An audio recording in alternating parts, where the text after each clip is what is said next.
Welcome to the Joy commerce classes.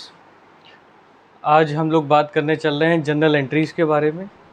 ये class 11th का accountancy का सबसे इम्पॉर्टेंट आप कह सकते हैं चैप्टर है जनरल एंट्रीज़। बिना जनरल एंट्री के अकाउंटिंग पॉसिबल नहीं है।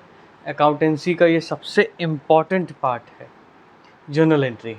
बस यूँ आप समझ लीजिए कि ये बेस है। अगर आपको जनरल एंट्री करना आ गया तो आप आगे ledger, trial balance, PL, balance sheet, हर एक चीज़ आप आराम से कर लोगे। तो ये सबसे बुनियादी, सबसे बेसिक चीज़ है जिसको आपको आगे सीखना है। तो आज हम लोग जनरल एंट्री में से मैं 3 तरीके से आपको बताऊंगा। एक कॉन्सेप्चुअल बताऊंगा जो कि जनरल एंट्री के पीछे एक कॉन्सेप्ट है जिसके थ्रू हमने मॉडर्न अप्रोच और ट्रेडिशनल अप्रोच को फॉलो किया हुआ है। ट्रेडिशनल अप्रोच जो है आज वो मैं अभी डिस्कस करूँगा और आगे हम अकाउंटिंग इक्वेशंस के थ्रू करेंगे और एक कॉन्सेप्ट बताएंगे जो इन दोनों को बेस मानकर किया गया है। ठीक है, तो आज जब हम लोग बात करते हैं जनरल एंट्रीज़ की, तो आज हम लोग जनरल एंट्री जो भी फिल करेंगे वो जनरल एंट्री हम लोग करेंगे ट्रेडिशनल मेथड के थ्रू। ट्रेडिशनल मेथड आज हम लोग किसके थ्रू करेंगे जनरल एंट्रीज़ को? ट्रेडिशनल मेथड्स के थ्रू। ठीक है, अब ये ट्रेडिशनल मेथड हैं क्या भाई? सबसे सीधा फंडा देखिए, हमने आपको क्लासिफिकेशन ऑफ अकाउंट पढ़ाया हुआ था। क्लासिफिकेशन ऑफ अकाउंट में हमने आपको पर्सनल अकाउंट, रियल अकाउंट और नॉमिनल अकाउंट, ये 3 रूल्स के बारे में हमने आपको 3 अकाउंट्स के बारे में आपको वहाँ पर डिस्कस किया हुआ था। एक बार छोटा सा रिकैप करेंगे कि अगर आपसे कभी भी कोई कहता है, चलिए हम लोग देखते हैं कि ये जो ट्रेडिशनल मेथड है ये एक्चुअली इन्हीं 3 अकाउंट के ऊपर ही बेस है और इन अकाउंट से रिलेटेड कुछ रूल्स हैं जिसके थ्रू हम लोग अप्लाई करके जनरल एंट्रीज़ को करते हैं। ठीक है, तो जो जनरल एंट्रीज़ होती हैं हमारी, जो अकाउंटिंग का एकदम बेस है हमारा, जिसके थ्रू हम सारा आगे का पूरा साइकिल चलाते हैं अकाउंटिंग का, तो उसमें होता क्या है? ट्रेडिशनल मेथड के थ्रू, ये सबसे पुरानी, सबसे ओल्डेस्ट टेक्निक है, बिगनर्स के लिए है। अकाउंटिंग इक्वेशन तो हम लोग मॉडर्न अप्रोच में पढ़ेंगे, लेकिन वो भी हम आपको कवर कराएंगे अगले वीडियो में। यहाँ आप ध्यान दीजिए, जब हम बात करते हैं रियल अकाउंट के बारे में, ठीक है, चलिए हम लोग एक एक करके इस चीज़ों को कवर करेंगे। हमने आपको कई अकाउंट्स बताए थे, 3 अकाउंट्स को मैं क्लासीफाई किया था। ठीक है, पर्सनल इम्पर्सनल को 3 अकाउंट्स में क्लासीफाई कर दिया था। पर्सनल अकाउंट्स आपको बता चुके थे, इम्पर्सनल में रियल और नॉमिनल आते हैं। पहले हम लोग थोड़ा इजी से बात करते हैं, इजी टी, ताकि आपको इजी लगे, हर चीज़ समझ में आ जाए। अब जैसे रियल अकाउंट के बारे में बात करते हैं। अब रियल अकाउंट किसके ऊपर एप्लीकेबल है? एसेट के ऊपर एप्लीकेबल है। रियल अकाउंट किसके ऊपर एप्लीकेबल है? एसेट के ऊपर एप्लीकेबल है, प्लस ये मटेरियल के ऊपर एप्लीकेबल है, प्लस ये थिंग्स के ऊपर एप्लीकेबल है, या यूं कह सकते हैं प्रॉपर्टी। ठीक है, प्रॉपर्टी, एसेट, प्रॉपर्टी एक ही बात हो गई लगभग। और मटेरियल और थिंग्स के ऊपर, ये सारी चीज़ों के ऊपर क्या एप्लीकेबल है? रियल अकाउंट का रूल लगता है। वस्तुओं के ऊपर रियल अकाउंट का रूल लगता है। एसेट है हमारी, संपत्ति है हमारी, संपत्ति है, इस सारी चीज़ों के ऊपर रियल अकाउंट का रूल लगता है। अब रियल अकाउंट का रूल है क्या? हम लोग डेबिट कर लेते हैं व्हाट कम्स इन। डेबिट किसको करते हैं? What comes in. क्रेडिट किसको करते हैं? What goes out. ठीक है, सबसे बेसिक रूल, सबसे इजी रूल, सबसे पहले हम लोग रियल अकाउंट को ही बात करेंगे। रियल अकाउंट लगेगा किस पे? एसेट पे लगेगा, मटेरियल, प्रॉपर्टी, थिंग्स, आप जिस तरीके से समझना चाहें, ये सारी चीज़ों पर ही जो है चीज़ पे लगता है रियल अकाउंट का रूल। मतलब नॉन लिविंग थिंग जहाँ भी आ गई और वस्तु है वो, तो वहाँ पर आप क्या लगा रहे हो? रियल अकाउंट का रूल लगा रहे हो। रियल अकाउंट का रूल क्या है? रूल आपका ये है कि debit what comes in, debit what comes in, credit what goes out. ठीक है, एक छोटे से एग्जांपल से समझते हैं। आपको ये चीज़ हमेशा पता होनी चाहिए कि बिजनेस और बिजनेस ओनर दोनों अलग अलग होते हैं।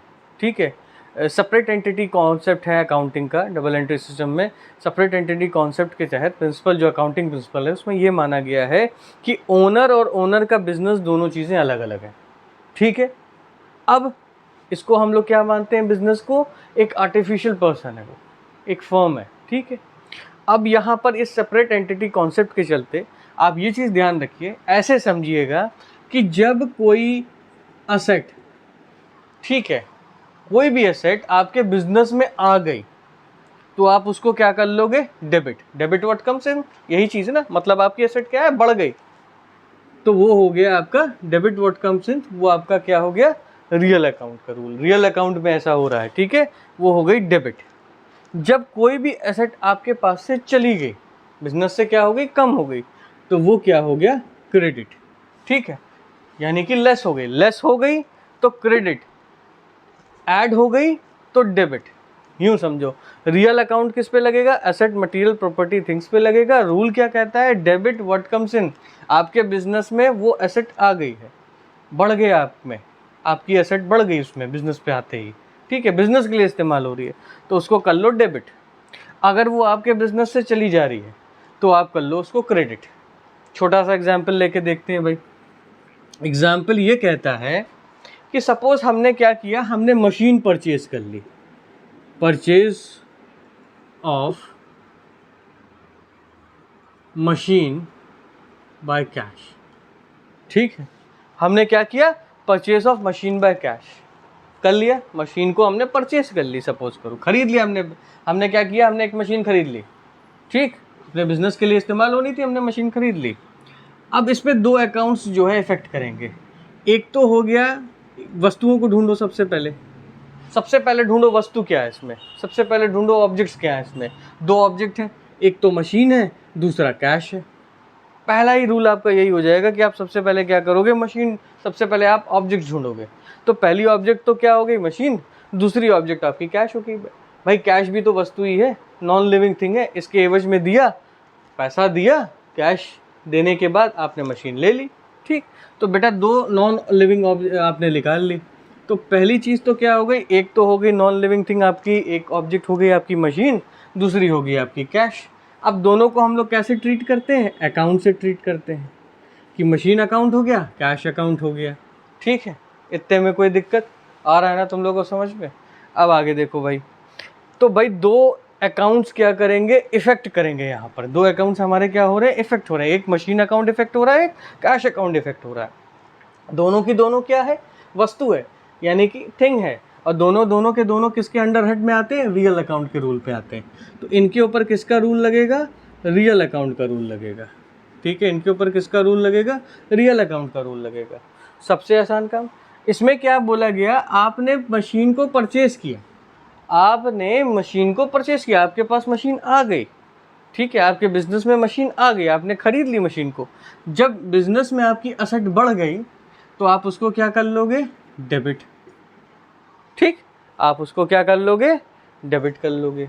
अब आपने जब मशीन खरीदी होगी तो उसके एवज में कुछ तो दिया है, और वो दिया क्या था, आपने कैश दे दिया, तो आपके बिजनेस से वो कैश क्या हो गया, कम हो गया। तो जो चीज़ कम हो जाती है, जो चीज़ what goes out, that is your credit. ठीक है, रूल क्या कहता है, डेबिट व्हाट कम्स इन, जो चीज़ हमारे पास आ गई वो डेबिट, जो चीज़ हमारे पास से चली गई वो क्रेडिट। और ये सब चीज़ें किस पे एप्लीकेबल है, रियल अकाउंट पर एप्लीकेबल है।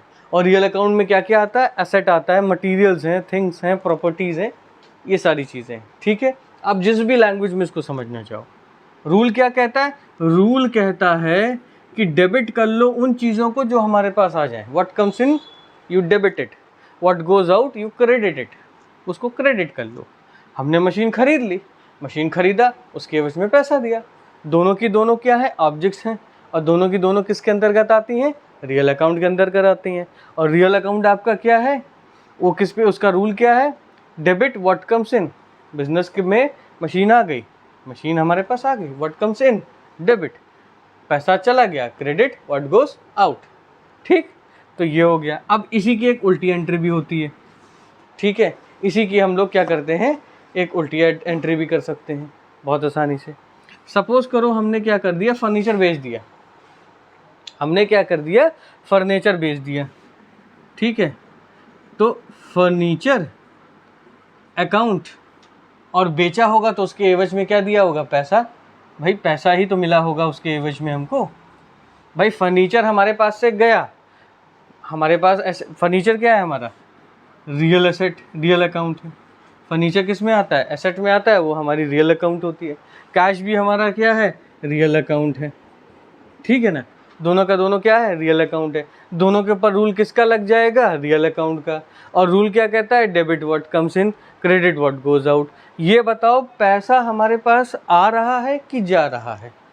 पैसा हमारे पास आ रहा है, लेकिन किसको बेचने पे आ रहा है, फर्नीचर को। फर्नीचर हमारे पास से क्या कर रहा है, जा रहा है। Furniture credit what goes out, जो चीज़ हमारे पास से चली गई उसको क्या बोले, क्रेडिट, ठीक। जो चीज़ हमारे पास आ रहा है उसको क्या बोला हमने, डेबिट, ठीक। जो चीज़ हमारे पास आ गई वो डेबिट, जो चीज़ हमारे पास से चली गई वो क्रेडिट, ठीक। तो इधर अगर तुमको एंट्री लिखनी होगी तो तुम एंट्री कुछ यहाँ पर इस तरीके से लिखोगे, ठीक है। Cash account debit to furniture account, ठीक है। बीन फर्नीचर सोल्ड, ठीक। नरेशन अभी भूल जा रहे हैं, अभी हम पूरी प्रॉपर जर्नल एंट्री भी भूल जा रहे हैं। बस कुछ इस तरीके से आपकी जर्नल एंट्री शो होगी, cash account debit to furniture account credit, ठीक। अब अगर यहाँ पर परचेज हुई थी तो मशीन हमारे पास आ गई थी, तो यहाँ हमने क्या शो कर दिया, machine account debit to cash account, ठीक है। सिर्फ यहाँ पर ये एंट्री होगी। पहली एंट्री क्या कर रहे थे, मशीन हमारे पास आ रही थी, अब हमने क्या कर दिया था, तो फिर जो चीज़ आ जाए वो डेबिट, जो चीज़ चली जाए वो क्रेडिट। देखो मशीन यहाँ आई थी तो डेबिट, इधर से फर्नीचर गया तो क्रेडिट। आ गया ना समझ में, रियल अकाउंट का रूल ये है, ठीक है। एग्जाम्पल से समझ गए। अब हम लोग बात करेंगे नॉमिनल के लिए। चलिए, now will be talking about the nominal, ठीक है।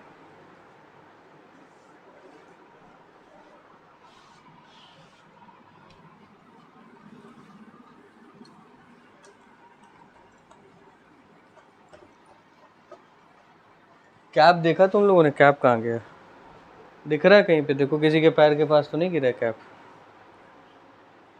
ठीक। चलो ठीक है हम देख लेंगे। चलो हाँ मिल गया, चलो कैप मिल गया। चलो अब हम लोग क्या बात करते हैं, इधर देखो भाई, तो तुम लोग को रियल वाला समझ में आ गया होगा ना, कोई दिक्कत तो नहीं है ना। हाँ आगे बढ़ते हैं।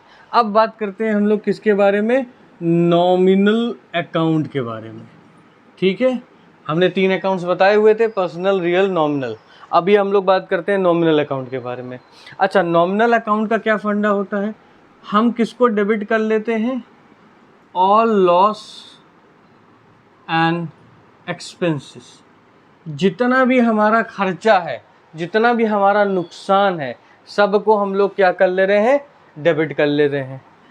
क्रेडिट किसको करेंगे, ऑल गेन्स एंड इनकम। देखो कॉन्सेप्ट समझ के चलिएगा, बहुत इजी है, सबसे इजीएस्ट मेथड है ये, ट्रेडिशनल मेथड हमारा जर्नल एंट्री करने का। अभी जर्नल आगे बताएंगे, बुक्स ऑफ ओरिजिनल एंट्री है ये जर्नल, ठीक है ना। सब्सिडी बुक जर्नल, सब जर्नल यही है हमारा सबसे पहला। तो जर्नल अभी हम आगे बताएंगे और, ठीक है, और डिफाइन करेंगे। पहले तो ये रूल समझ लो, ये बेसिक है, ये समझ लोगे तो जर्नल एंट्री करने में बड़ा आराम मिल जाएगा आपको। सबसे सीधा फंडा नॉमिनल अकाउंट। नॉमिनल अकाउंट का रूल होता है debit all losses and expenses, credit all gains and income. सबसे बड़ा क्वेश्चन आपके दिमाग में लगेगा, सर हम तो जान रहे थे रियल अकाउंट जो होता है वो तो एसेट, प्रॉपर्टी, मटेरियल, थिंग पे लगता है, लेकिन सर आपने यहाँ तो बताया नहीं नॉमिनल अकाउंट किस पर लगेगा। तो बेटा नॉमिनल अकाउंट आपका जो है वो लागू होता है सर्विसेज पर, ठीक है। नॉमिनल अकाउंट आपका किस पर लागू होता है, सर्विसेज पर लागू होता है, सर्विसेज पे, सेवाएं, ठीक है। और साथ में प्रॉफिट में और लॉस पर लागू होता है, ठीक है। जिधर भी हमारा फायदा नुकसान, हमारा फायदा नुकसान नहीं, बिजनेस का फायदा या नुकसान हो रहा है, या बिजनेस में कोई सर्विस प्रोवाइड हो रही है, तो उधर हम लगा दे रहे हैं नॉमिनल अकाउंट। हम अपना फ़ायदा नहीं देख रहे हैं। सेपरेट एंटिटी कॉन्सेप्ट क्या कहता है, बिजनेस का ओनर और बिजनेस दोनों अलग अलग इंडिविजुअल्स हैं, आइडेंटिटी हैं, दोनों सेपरेट आइडेंटिटी हैं, ठीक है ना। तो बिजनेस को जो सर्विस प्रोवाइड हुई उसमें नॉमिनल लग गया, बिजनेस का जो प्रॉफिट हुआ उसमें नॉमिनल अकाउंट लगा, बिजनेस का जो लॉस हुआ उसमें नॉमिनल अकाउंट लगा। आ रहा है समझ में? आगे बढ़ जाते हैं। रूल बोलता है डेबिट कर दो सारे लॉसेस और एक्सपेंसेस को। डेबिट क्या कर दो भाई, सारे लॉस और एक्सपेंसेस को कर दिया। क्रेडिट क्या कर दो, सारे गेन्स और इनकम को। क्रेडिट क्या कर दिया, सारे गेन्स और इनकम को। अब छोटे से एग्जांपल से समझो। तुम लोग सोच रहे होगे सर ये सर्विसेज का मतलब क्या है। सर्विस देखो बेटा, ये बिजली वगैरह आ रही है, ठीक है, इलेक्ट्रिसिटी है, इलेक्ट्रिसिटी कनेक्शन है हमारे यहाँ, ये एक सर्विस है इलेक्ट्रिसिटी, भारत सरकार हमको दे रही है, ये स्टेट गवर्नमेंट यूपीपीसीएल हमको दे रही है ये चीज़, ठीक है, प्रोवाइड करा रही है ये हमको। तो ये सर्विस जब हमको प्रोवाइड हो रही है तो इसके एवज में हम उसको कुछ पैसा भी तो दे रहे होंगे, ठीक है। तो वो हमारे लिए क्या बन गया, हमारा खर्चा है, एक्सपेंस है। उस सर्विस के एवज में हमने कुछ पैसा दिया, तो वो जो सर्विस प्रोवाइड की है, बिजली का बिल जो पे किया है हमने, इलेक्ट्रिसिटी बिल पे किया है, वो हमारा क्या हो गया, नॉमिनल अकाउंट हो गया। आ गया समझ में? अब सपोज करो हमने एक शॉप खोली, शॉप में हमने क्या किया, एक वर्कर्स को रख लिया, ठीक है, एक मैनेजर बैठा लिया भाई शॉप में जो मैनेज करेगा, उसकी सैलरी पे कर रहे हैं, बिल्कुल obviously you will be paying the salary. तो जब you are paying the salary then you should be paying them some in the form of money, ठीक है भाई। बिजनेस का सीधा साधा फंडा है, जहाँ भी ट्रांसैक्शन इन्वॉल्व, जहाँ भी मनी इन्वॉल्व है, उधर पे अपन सीधे सीधे क्या करते हैं, अकाउंटिंग ले आते हैं, अकाउंटेंसी वहीं पे होता है, ठीक है। तो क्या करते हैं, हमने सैलरी पे की, तो ये सब सैलरी जो हमने पे की, हमने क्या मतलब बिजनेस हमारा पे कर रहा है सैलरी, और उसके एवज में वो क्या ले रहा है, सर्विस ले रहा है। तो जब हमने सैलरी पे की, पेड किया, एक्सपेंस पेड किया, सैलरी पेड किया, वो सब क्या आ गया हमारा, नॉमिनल अकाउंट। हमेशा एक बात का ध्यान रखना, डेबिट वाला जो पार्ट होता है वो हमेशा पेड का सेक्शन होता है, वो पेड दिखाता है, और जो क्रेडिट वाला होता है ये रिसीव्ड की बात होती है, ये रिसीव्ड सेक्शन होता है, ठीक है। ये क्या होता है, रिसीव्ड सेक्शन होता है। अभी लिखो मत, आराम से बैठो, देखो कोई बहुत चला नहीं जाएगा, ठीक है। अभी इसको भी जाके तुम लोग देखोगे दोबारा, हमें पता है, तो नोट्स बाद में बनना, पहले इधर समझ लो, कॉन्सेप्ट समझ में आ जाएगा तो सबसे ज़्यादा फायदा होगा तुम लोगों को, ठीक है। मुद्दा समझ के चलो, जब हम पे कर रहे हैं, पेड कर दे रहे हैं, उधर आ जाता है हमारा डेबिट, जिधर हम रिसीव्ड कर ले रहे हैं उधर आ जाता है क्रेडिट, ठीक। अब याद रखना, जैसे ये रिसीव्ड वाला चक्कर क्या है, एग्जाम्पल से समझते हैं। हमने कहा, पहले तो पेड समझेंगे, सैलरी हमने पे की, पेड, सैलरी पेड, ठीक। तो हमारा सैलरी पेड बाय कैश होगा, सीधी सी बात है। एक हो गया कैश अकाउंट, दूसरा हो गया सैलरी अकाउंट। दो अकाउंट हमारे क्या हुए, इफेक्ट हुए। ज़रूरी नहीं कि सेम हो, रियली रियल हो, पर्सनल हो, और नॉमिनल ही अकाउंट से हो, ऐसा नहीं होता है। एक आपका नॉमिनल भी हो सकता है, दूसरा आपका रियल भी हो सकता है, या आपका दूसरा बनेगा तो पर्सनल भी हो सकता है, रियल पर्सनल भी हो सकता है, अलग अलग भी हो सकते हैं, ठीक है, सेम भी हो सकते हैं। तो इस केस में देखो, हमने कहा सैलरी पे की, सैलरी जब आपने पे की तो ये आपका खर्चा हो गया, और सैलरी जब आप पे कर रहे होगे तो सीधी सी बात है, उसके एवज में आपने कोई ना कोई सर्विस ली होगी भाई, उससे काम लिया होगा, तो उसी के एवज में आप सैलरी पे कर रहे होंगे। तो सैलरी पे करना हमारा क्या हो गया, एक्सपेंस हो गया। और हमने क्या बताया था कि सारे लॉसेस और एक्सपेंस पर किसका रूल लगता है, सर्विसेज पर, नॉमिनल अकाउंट का। और सारे लॉसेस और एक्सपेंसेस को हम लोग क्या कर लेते हैं, डेबिट कर लेते हैं। आ रहा है चीज़ समझ में कि नहीं? हमने फिर से दोहरा रहा हूँ ये चीज़, सैलरी हमने पे की, सर्विस ली होगी तभी तो सैलरी पे कर रहे हैं, और सर्विसेज के ऊपर किसका रूल लगता है, नॉमिनल अकाउंट का रूल लगता है, सीधा फंडा। अब क्या हो रहा है, हमने क्या किया, जब हमने किसी चीज़ को पे किया, मतलब ये हमारा खर्चा हो गया ना, एक्सपेंस हो गया ये हमारा, ठीक। सर्विस के एवज में जो हम लोग उसको पे कर रहे हैं, सैलरी पे कर रहे हैं, वो हमारा एक्सपेंस हो गया। और हमने आपको बताया था कि debit all loss and expenses, ये रूल है किसका? नॉमिनल का। तो अब सैलरी क्या हो गया? डेबिट हो गई। और वैसे तो ये कौन सा अकाउंट हुआ? ये नॉमिनल अकाउंट हुआ। ये कौन सा अकाउंट हुआ? नॉमिनल अकाउंट हुआ। और डेबिट क्या हो गई? सैलरी हो गई। ठीक, अब इसी केस में अगर हम लोग कैश की बात करते हैं तो कैश हमने तुमको पहले ही बताया हुआ था, ये क्या है आपका? रियल अकाउंट है। कैश क्या है आपका? रियल अकाउंट है। क्यों? क्योंकि कैश आपकी थिंग है, यानी एसेट है, आपकी मटेरियल है, प्रॉपर्टी है। ठीक है, ऐसा क्या है इनमें से? इट विल बी अ वस्तु, it will be a thing, cash. ठीक है, नॉन लिविंग एसेट भी हो सकती है, ऐसा नहीं है। तो उस पर क्या लागू होता है? रियल अकाउंट का रूल लागू होता है। रियल अकाउंट का रूल हमने क्या बताया था? Debit what comes in, credit what goes out. अब देखो सीधी सी बात है, सैलरी पे की होगी, सैलरी पे कर रहे हैं,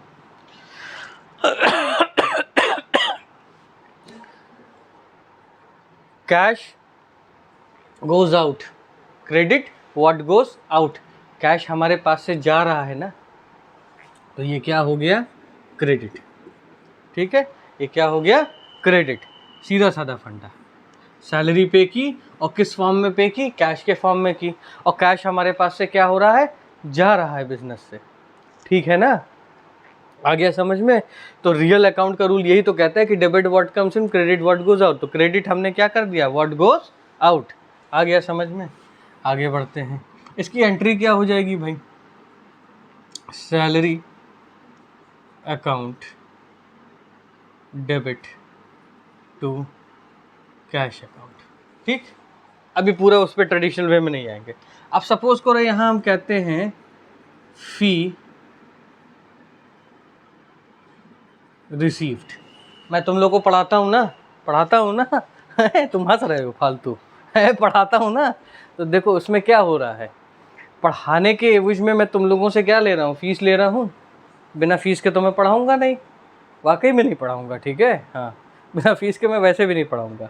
फीस ले रहा हूँ, फीस ले एवज में लेने के आप जब मैं आपको फीस आप मुझे दे रहे हो तो उसके एवज में मैं आपको पढ़ा रहा हूँ। ठीक है, और वो फीस क्या कर रहे हैं? हम कैश के फॉर्म में आपसे ले रहे हैं, उस हिसाब से आपको हम सर्विस प्रोवाइड कर रहे हैं। तो अब यहाँ देखो, फीस आप रिसीव कर रहे हो। फ़ी क्या है? जो ये पढ़ाने की फ़ीस है, ये जो ट्यूशन फ़ीस है आपकी, ये आप यूँ कह सकते हो कोचिंग फ़ीस है। एक ये अकाउंट बन गया। और कैसे? By cash, in form of cash. तो ट्यूशन फ़ी अकाउंट और कैश, दो चीज़ें जो हैं इस पर इफ़ेक्ट करी, दो अकाउंट्स पर इफ़ेक्ट किया इसने ट्रांजैक्शन में। अब हुआ क्या? Tuition fee. अब ट्यूशन फ़ी जो है, जो हमने ली, वो कैश के फॉर्म में हमने ली। ठीक है, और ट्यूशन फ़ी हमारे पास क्या हुई? आई। जब ट्यूशन फ़ी हमारे पास आ गई, ठीक है, ट्यूशन फ़ी हमारे पास रिसीव्ड हो गई, तो हमने क्या बताया था? जो चीज़ हमारा गेन हो रहा है या इनकम, मतलब हमारी इनकम हो गई, हमने जो सर्विस प्रोवाइड की उसके एवज में हमको इनकम हुई, तो ये क्या हो गया आपका? क्रेडिट। और इसके ऊपर किसका रूल लगेगा? नॉमिनल का लगेगा। एक सर्विस है ना, सीधी सी बात है। एक सर्विस ही तो मैं कोचिंग क्लासेस तो मैं दे रहा हूँ, ट्यूशन क्लासेस दे रहा हूँ, मैं एक सर्विस प्रोवाइड करा रहा हूँ, उसके एवज में मैं पैसा ले रहा हूँ। सीधी सी बात, मैं ट्यूशन फ़ी को रिसीव्ड कर रहा हूँ, पैसा मैं ले रहा हूँ, रिसीव कर रहा हूँ ट्यूशन फ़ी। तो ये नॉमिनल अकाउंट है, ये क्या हो गया? क्रेडिट। ठीक है, कोई दिक्कत है आप लोगों को? ठीक, नोट मत करो अभी, रुक जाओ, अभी हम कराएंगे तो फिर आप कर लीजिएगा, ऐसा कोई दिक्कत नहीं।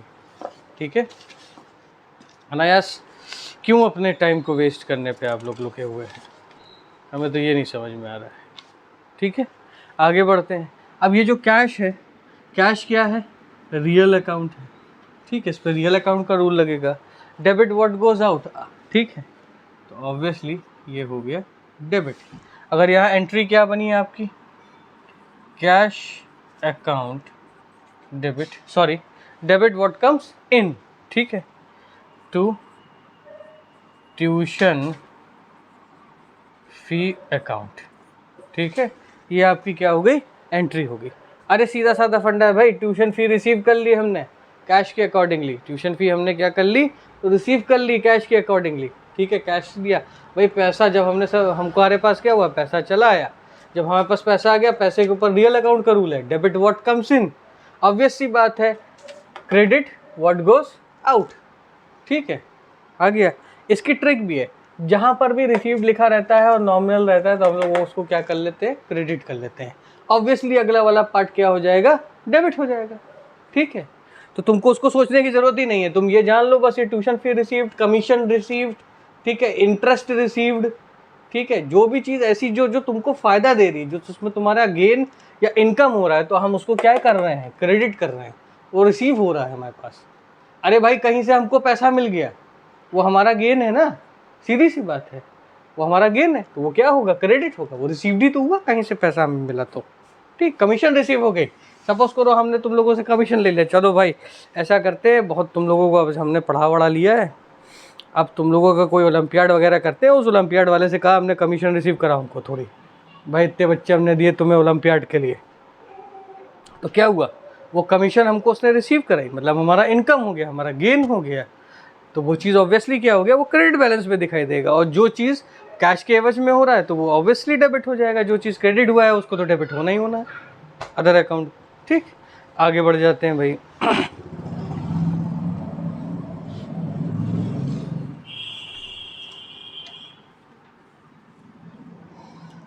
अब सबसे इम्पॉर्टेंट अकाउंट आपके लिए और थोड़ा सा समझने वाला, ठीक है, वो आता है आपका पर्सनल अकाउंट। पर्सनल अकाउंट पे हमेशा याद रखना, ये किस पे लगता है, इंडिविजुअल्स पे या फिर पर्सन पे लगता है।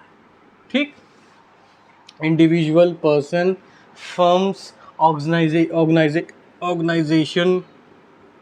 बैंक, ये सबको क्या बोलते हैं, artificial person. Even representative artificial person पे भी लगता है, डेप्टर्स, क्रेडिटर्स। ठीक, आगे बात करते हैं, इसका रूल क्या कहता है, डेबिट द रिसीवर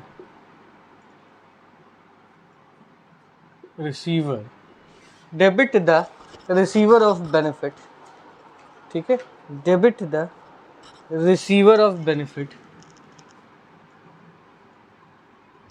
और क्रेडिट द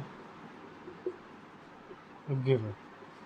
ठीक है, चलो बेनिफिट नहीं लिखते, हटाओ, debit the receiver, credit the giver. Debit किसको कर लो, रिसीवर को कर लो, क्रेडिट किसको कर लो, आप गिवर को कर लो। ठीक है, रिसीवर, ठीक है, CEIVER। ठीक, debit the receiver, credit the giver. ठीक, आगे बढ़ते हैं भाई। अब थोड़ा सा एग्जाम्पल से समझते हैं, लगेगा किसके ऊपर, इंडिविजुअल्स के ऊपर, पर्सन्स के ऊपर, फर्म्स के ऊपर और बैंक के ऊपर। ठीक है, अगर टाइम बचा इन द केस तो हम आपको जनरल एंट्रीज आज ही बताएंगे, नहीं तो अगले वीडियो में बताएंगे। ठीक है, अब सपोज करो हमने कहा कैश रिसीव्ड फ्रॉम राम। ठीक है, एक तो एग्जाम्पल ये आ गया आपके सामने, कैश रिसीव्ड फ्रॉम राम। ठीक है, कैश क्या हो रहा है, रिसीव हो रहा है फ्रॉम राम। ठीक, अब इसमें सबसे पहले हम लोग ढूंढते हैं कौन से दो अकाउंट हैं जो कि इफेक्ट करेंगे, एक तो कैश हो गया, दूसरा क्या हो गया, राम हो गया। तो चलो लिख लेते हैं, कैश अकाउंट, राम अकाउंट, ये दोनों का दोनों इफेक्ट करेगा। कैश अकाउंट वस्तु, इस पे किसका लगेगा, रियल अकाउंट का रूल। राम पर्सनल है, इंडिविजुअल है, तो इस इंडिविजुअल है तो इसके ऊपर क्या लगेगा, पर्सनल अकाउंट का रूल। अब भैया क्या करता है, कैश रिसीव हुआ है राम से। ठीक है, कैश क्या हो रहा है, रिसीव हो रहा है, कैश हमारे पास क्या आ रहा है, रिसीव हो रहा है, तो डेबिट व्हाट कम्स इन। ठीक है, डेबिट व्हाट कम्स इन।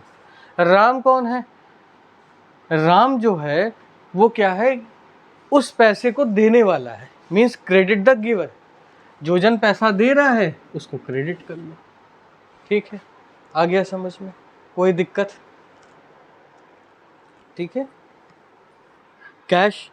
ठीक, अब इसको लिखेंगे कैसे, कैश अकाउंट डेबिट टू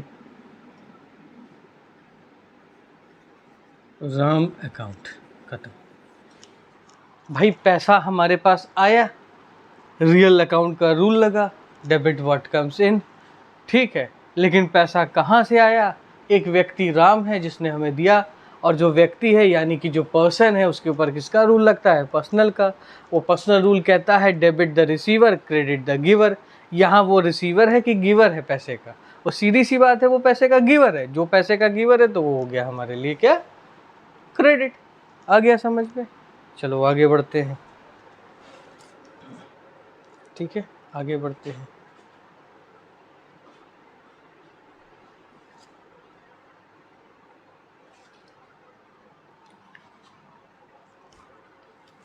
अब यही बना ले रहे हैं, छोड़ो। अगर हम लोग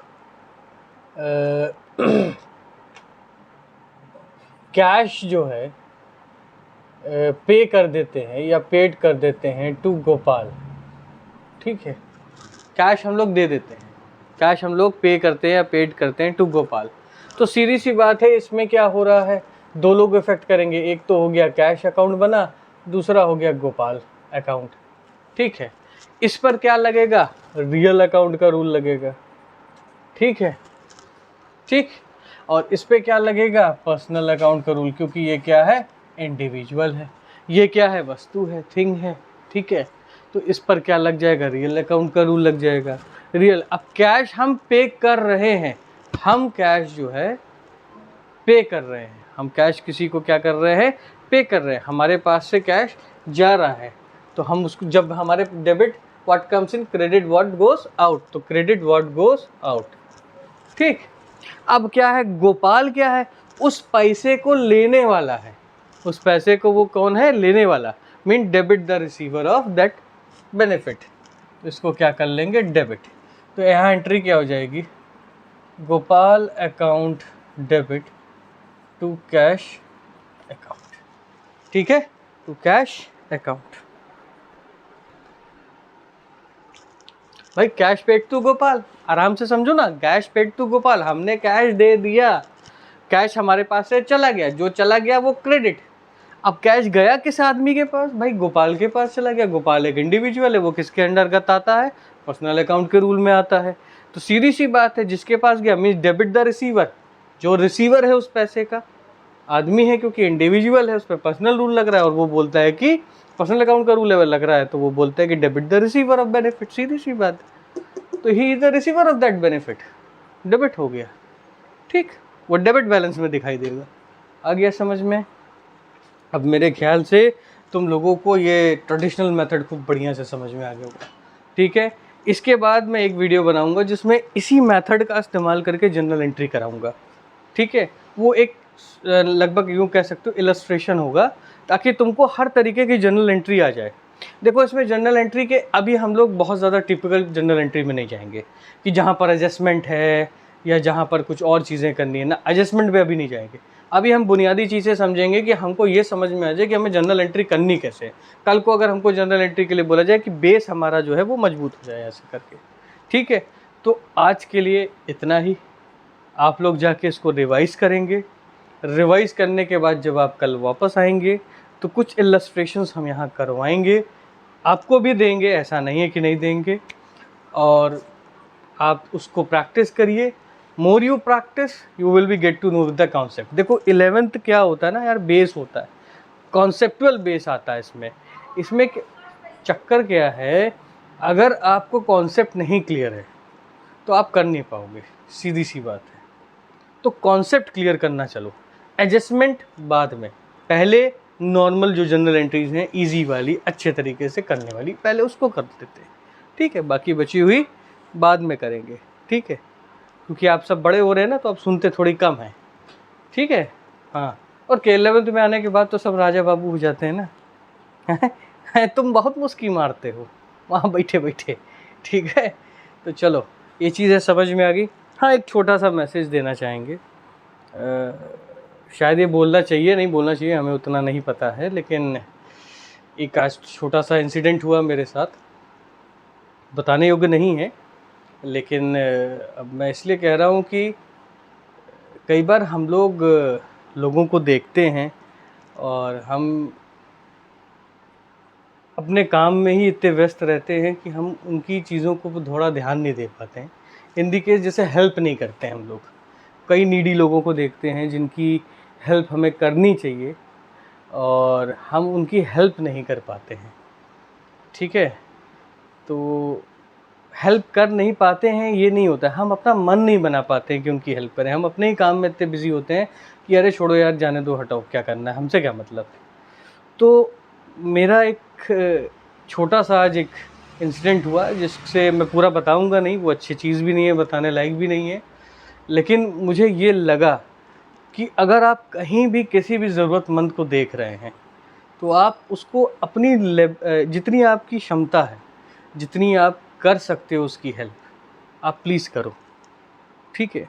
और उस चीज़ को बोलो मत, और बल्कि उसी इंसान से ये बात कहो कि उसके लिए आप थैंकफुल मत हो कि किसी ने आपके लिए हेल्प की, बल्कि आप जब किसी और जन को देखो तो आप उसकी हेल्प करो, ठीक है। ये पिक्चर का डायलॉग लगेगा तुम्हें, ये है भी, ऐसा नहीं है, लेकिन ये कॉन्सेप्ट बड़ा सही है। जो भी आप कहिए, आज के टाइम पे ये चीज़ें ख़त्म हो गई, जनरॉसिटी ख़त्म हो गई है, ठीक है। लोगों की मदद नहीं करना चाहते हैं, बस वो अपने काम में बिज़ी इतने ज़्यादा हो गए हैं कि शायद ही ऐसा कुछ हो। सबके लिए नहीं कह रहा हूँ मैं अपने लिए ये बात कह रहा हूँ, ठीक है। सब करते भी होंगे, बाकायदा करते होंगे, आई नो दैट, कहीं ना कहीं सब करते हैं, लेकिन वो चीज़ दिखाते नहीं, बोलते नहीं, और ये बहुत अच्छी बात है आप ऐसा करते हैं। लेकिन ये मैं आप बच्चों में ये चीज़ें थोड़ा सा मैं डालना चाहता हूँ कि जब भी आप किसी ज़रूरतमंद को देखें जो वाकई में ज़रूरतमंद है, उसकी हेल्प करें, ठीक है। और हमेशा कोशिश करें अपने आप को ग्रो करने की, अच्छी हैबिट्स को गेन अप करने के लिए, ठीक है। और जम के पढ़ाई करें, खूब मेहनत करें, ठीक है। Stay safe, stay fit, have a nice day, bye bye.